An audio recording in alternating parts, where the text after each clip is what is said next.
So, Returnal. As you can probably tell from my voice, I don't really sound all that enthusiastic about Returnal. Truth be told, I'm not. But I am... I feel like Returnal is more interesting to talk about as kind of a state, a reflection of the state of modern AAA video gaming versus like what's actually in the game itself.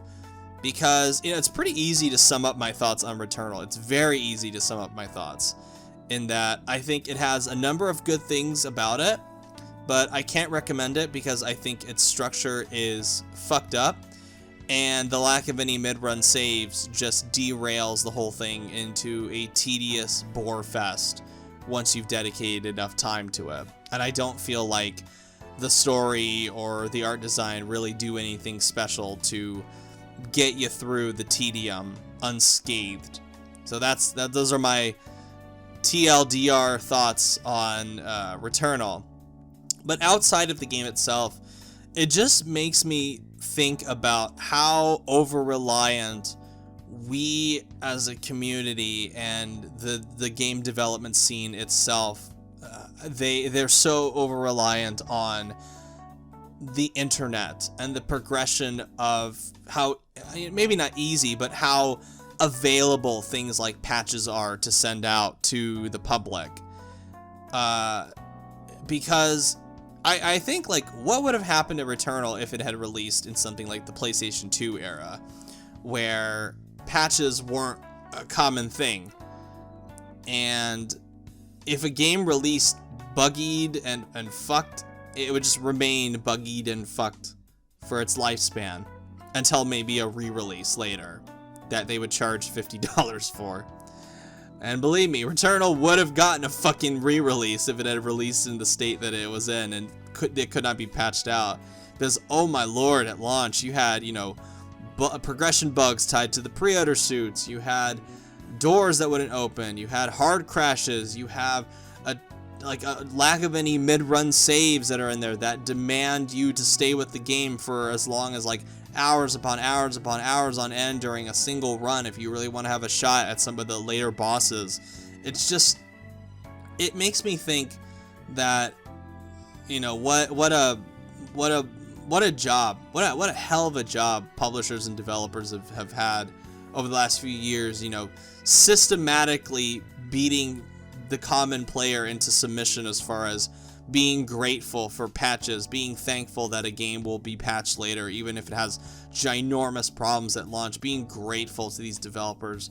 And no, I'm not grateful to Housemarque. I'm not grateful to Sony for, and they both should have known better, because this is just kind of a, it's embarrassing for the both of them, because Returnal might be the most technically fucked AAA exclusive they've released since Days Gone, when that came out in its launch state, which, oh boy, like, if I'm criticizing Returnal, ooh, that was even worse.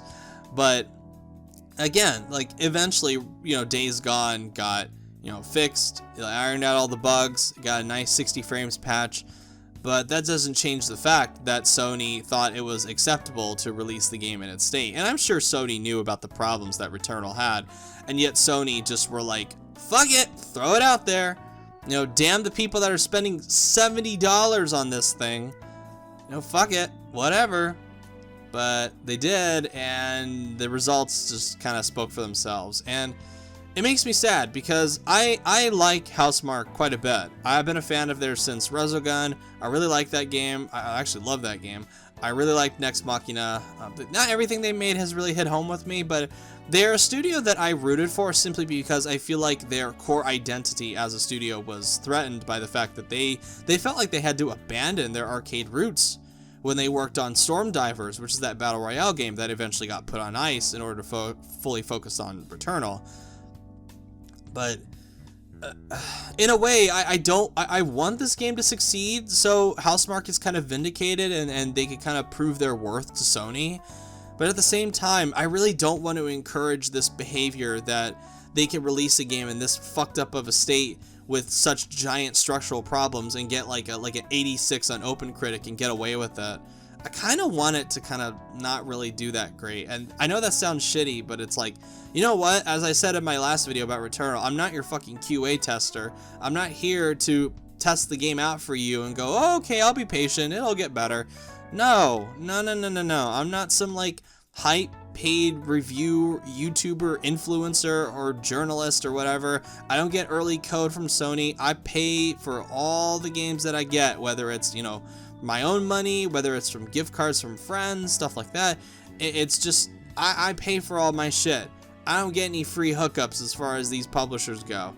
Maybe I'll get an early copy here and there just from my local ma and pa store, but that's it. That's the best treatment I got. So I'm coming at this with Returnal from like an average paying customer, and it just makes me just annoyed that we have yet another example of a game that comes out in a fucked up state, and we as a player have to be patient. And this is why so many games fail. I'm gonna when people look back at certain games that were fucked up at launch and they go, "Duh, why did it fail?"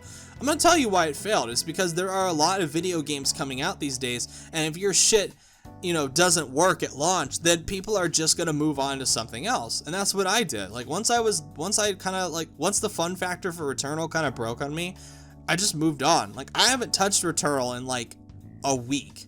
I haven't touched it in a week. And I really don't have much desire to go back and play it again, just because I just don't find it very interesting, you know, overall. And I just, the tech issues and the lack of mid-run saves just really discouraged me from going back and trying it again. And I made it quite far into the game. I'm almost actually at the end, and I can probably tell you, there's nothing that this game is going to do, and I've seen where this game goes, there's nothing this game is going to do that is going to change my mind on where it's at for me right now. And that makes me sad. Because, you know, I really want to like a Housemarque game. I really want to like, I feel like this is like Housemarque's all-in bet, and they just kind of fucked it up a little bit. You know, there's some fun things about Returnal, but it's so over-reliant on, you know, the oh, please be patient from players, the usual shit we see from publishers, and so it's just so strange to me that Sony usually aren't the ones to do that. Even, you know, despite how you may feel about games like The Last of Us Part 2 and Ghost of Tsushima and God of War and Spider-Man. You know what? At least they work. They work at launch. They're fully functional. I have trust that they work at launch, and my trust is well-founded. You know, a game like Resident Evil Village may have its problems, but you know what? I never once thought during it, oh no, I hope it doesn't crash at this part. Oh no, I hope it doesn't bug out at this part. Because I have trust, and I have faith in Capcom that they're going to deliver something that's polished for my $60. But I can't have that faith in Returnal. And even after patching it, they released a patch that corrupted save files, and then they had to roll back that patch like an hour later.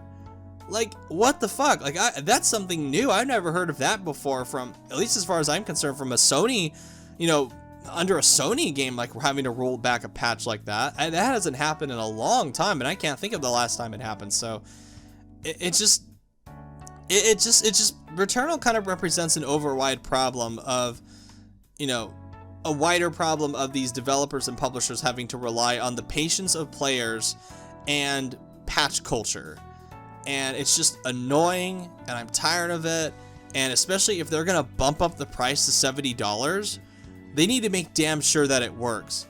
Because, you know, when you really look at it, $10 more is not that big of an ass, especially if the game is fantastic. And I've said over and over again that I have no problem paying $70 for a game as long as it's great, as long as it gives me a lot of content. I really don't. But if they're gonna break through this osmosis, this negative pushback of like $70 from a lot of people, then they need to make damn sure that these games are the very best they can be tech-wise. And Returnal was not. So no, I cannot justify a $70 price for Returnal. I can't even justify buying Returnal over a roguelike like Hades, where I feel like Hades does everything Returnal tries to do but better. Hades to me is just a much better game overall, and that is only like $25, and it's great. I really like Hades. Buy Hades instead of Returnal. I guess that's my message at the end of the day, as far as how I feel about Returnal. So, yeah, these publishers and developers, they need to stop relying so much on patch culture. And the sad part is that a lot of players are just going to accept it. They're just going to accept the kick in the mouth and move on. They're not going to demand better. They're just going to sit there and go, oh, okay, I'll wait. I paid $70, but my game is fucked, so I'll wait. And then I'll be grateful when the patch comes out. No, I don't play like that. I'm sick and tired of it. These developers and publishers need to get their shit together if they're going to start charging more for these games from the baseline price. And as far as Returnal goes, no, I cannot recommend it. And Returnal, to me, is just kind of like a swing and a miss for Housemarque. And that brings me no pleasure to say that.